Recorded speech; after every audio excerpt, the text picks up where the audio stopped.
Mirad esta recopilación de veganos que es que ¿qué tipo de delirio tienes que tener para no entender que una dieta que necesita de una industria entera para no estar sano, sino sobrevivir, no es natural? ¿Qué otro animal tenemos que necesite pastillas y suplementos en su estado natural para estar sano? Ninguno. Mirad estos veganos, doctores veganos y cosas solo por el aspecto que tiene, ya ves que no está sano. What's the harm in taking some DHA, especially when I'm traveling out on the road? Well, high DHA levels may make the cell membranes unstable in these men's prostate and predispose it to malignant transformation.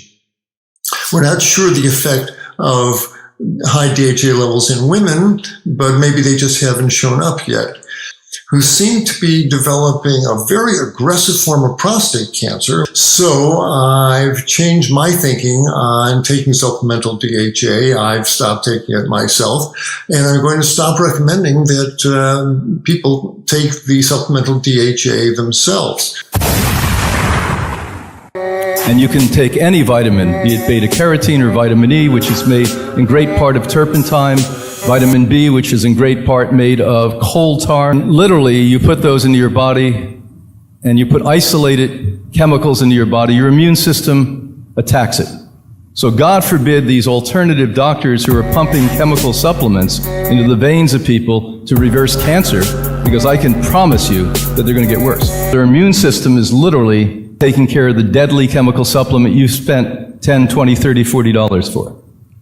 A lot of supplements are labeled natural, and there's really no such thing as a natural supplement, because when they tell you it comes from a plant source, it starts with a plant source and goes through 6 chemical, manifest or processes to become what it is, because we don't grow enough plant food on the entire planet to fuel the supplement industry as it is today. There's only one study that took vegans and who were B12 deficiency and tried to reverse their B12 deficiency. And there's only one study, just had a few people in it, and one of the people, it didn't even work at all. Like, they gave them 1,000 a day of methylcobalamin, and it did not reverse their B12 deficiency. And so that's pretty scary. But flooding your body with a concentrated nutrient or substance can and will have other unanticipated consequences. And we're learning that they could be negative consequences. When you flood your body with one or just a few nutrients, you can crowd out absorption of other nutrients and create unintended imbalances. We just don't know what the outcomes data look like for many supplements. I mean, people will say, I couldn't find any evidence of that there's a side effect. Well, it's because it's never been studied. It's not because it's been studied and there isn't evidence of a side effect, right? So you should know that. Since we should not be taking calcium supplements, is it okay to drink fortified plant milks? They talk then about kidney stones and too much calcium, some of the risks. The reason that we're concerned about calcium supplements is because we get this huge spike, that artificial kind of exaggerated spike in your calcium levels in the blood, which is why we think calcium supplements have been associated with heart attacks and other adverse cardiovascular outcomes. In this video, I'm going to tell you why I, vegan for about 24 years, stopped taking B12 about a year ago. I have concerns about supplements like you do. In this video, I'm going to review several studies that show high blood levels of vitamin B12 raise your risk of certain problems, including cancer. And as vegans, we want to be aware of this.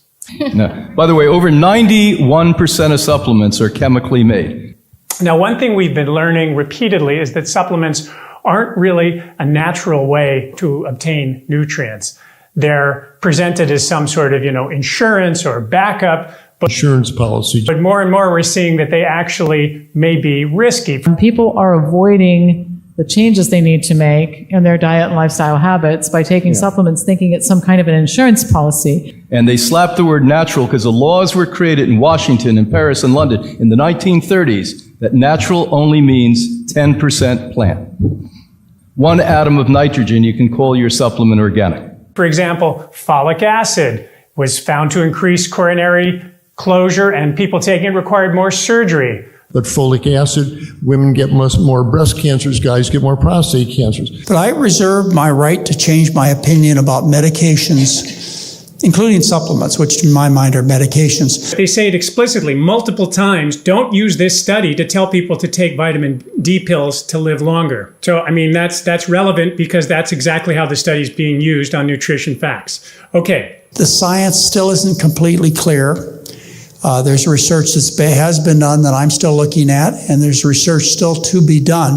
The pharmaceutical industry, by the way, were the fathers and mothers of the supplement industry. The very first supplement ever discovered was only 1905. Nunca en la historia nos ha faltado tanto sentido común. ¿Qué no ves que es para vendértelo?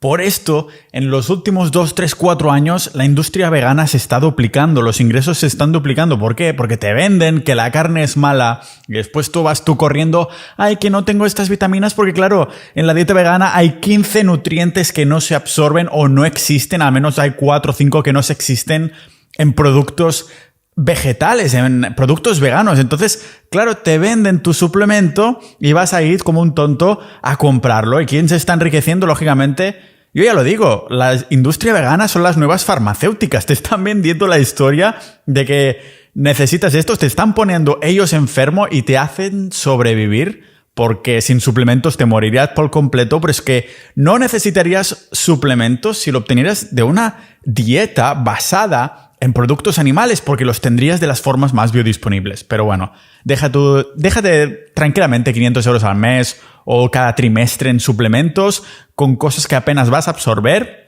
y que te salgan como las estadísticas y como los análisis de sangre que dan ellos.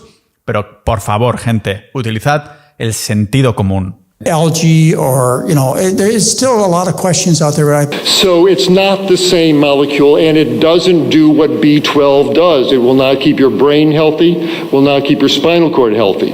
But what it will do is occupy the receptor sites on your nerve cells so real B12 can't get in. Iodine for your thyroid gland. If you're not eating fish, the folks who say, I've been vegan for a few years, I don't feel as much energy. I think some of that at least might be subclinical hypothyroidism from iodine deficiency. Small amounts of sea vegetables, being careful to deal with the sodium contamination issue. You don't want to be taking these B12 analogs. Well, it turns out that some sea vegetables make these B12 analogs. So what are my thoughts on spirulina?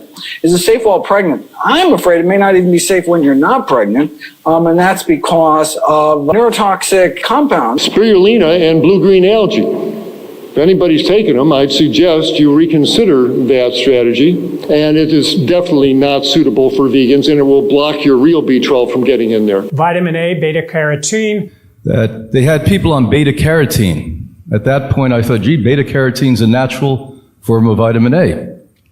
And halfway through the study on lung cancer, they had to stop it because they literally showed double the growth of tumor masses in the lungs on beta-carotene.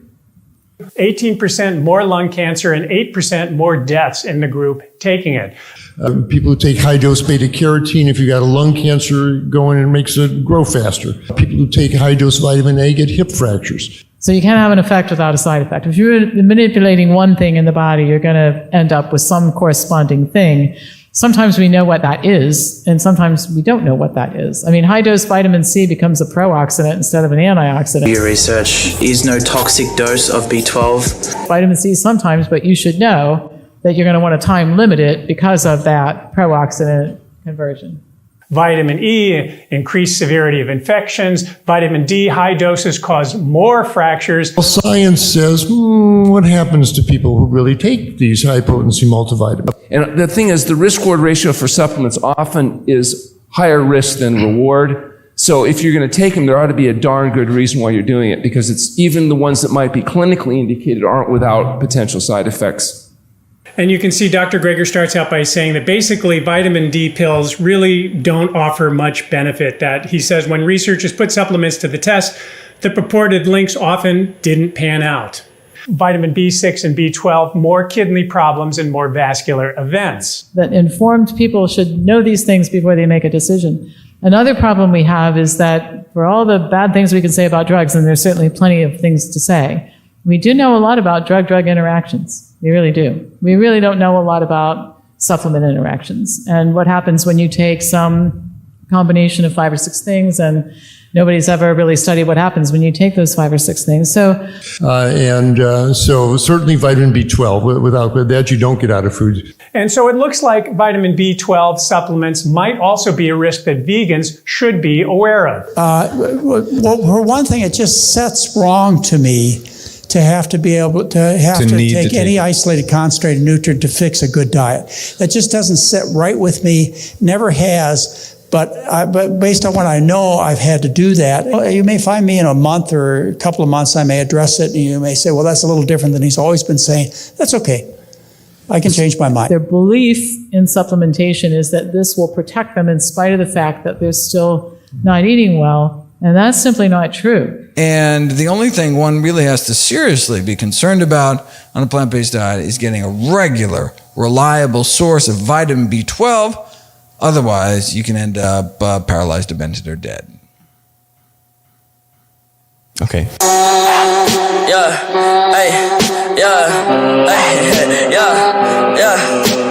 When you put those same nutrients into supplement form, you don't get the benefit, and in fact, you can be harmed. Association of plasma concentration of vitamin B12 with all-cause mortality in the general population in the Netherlands. People eating plant-based diets are at increased risk of, and that's vitamin B12 deficiency. If you're not ensuring a regular, reliable source of vitamin B12 on a plant-based diet, one of the first symptoms is actually peripheral neuropathy. And the conclusion says, these findings suggest that higher levels of plasma concentrations of vitamin B12 were associated with increased risk of all-cause mortality after adjusting for age, sex, renal function, and other clinical and laboratory variables. Excessive B12 levels and kidney failure and liver damage. Long-term high-dose vitamin B6 and B12 use was associated with increased lung cancer risk among men. The higher the level, the higher the risk of developing lung cancer in later years.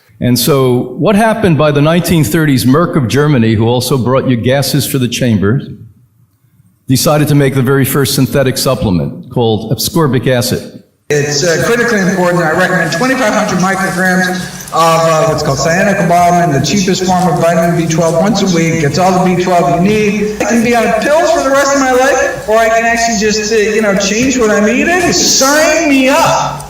Iron in multivitamin tablets, it's an oxidizing agent and increases risk of artery disease. In only a handful of conditions have interventional studies proven vitamin D to be effective. Methylcobalamin is not very shelf stable, and so, first of all, you have to take huge doses comparatively, so 1,000 a day, not 2,500 a week, and there have not been a sufficient study. The studies that have been done on reversing B12 deficiency through oral supplementation have almost exclusively been done on cyanocobalamin. I'm not opposed to people taking some of these things. I just think that informed people should know these things before they make a decision. It's about the